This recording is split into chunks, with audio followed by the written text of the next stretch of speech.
Is it important the collaboration between Centro Studi Galileo and European Energy Center and United Nations?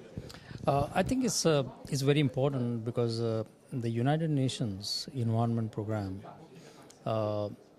it provides what is called as a sort of an inspiration to the organizations like European Energy Center and Centro Studi Galileo to promote the best practices in energy efficiency, renewable energy.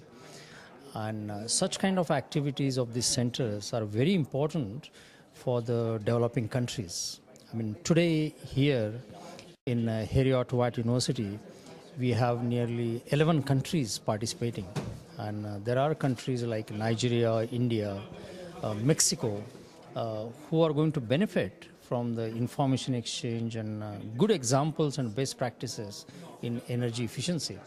And UNEP, United Nations, role is to facilitate such partnerships and trying to bring the developing countries and make them put across the developed countries like Scotland, Italy, Belgium, and UK for understanding the better technologies, new technologies, renewable energy, which will benefit the climate.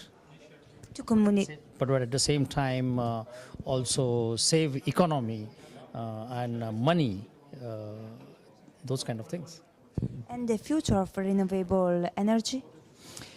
Well, I think today we are in the state that renewable energy use is picking up fast, not only in developed country but in a developing country like China. For example, is an investment made in a new renewable energy in 2009 was nearly $150 billion, which was much more than the new investment made in a fossil fuel industry.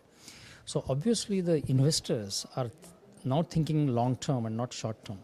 They're thinking long term in terms of putting their investment in renewable energy, which will benefit the climate, it will benefit the humanity, and at the same time make profits. And as you know, the renewable energy has multitude of advantage. It's not only for climate change, it's for the economy, it's for health, because the air quality also will improve if you use the renewable energy instead of fossil fuel, because there is less pollution, air pollution. So there are numerous advantages why we should go, and I think the world has started understanding it.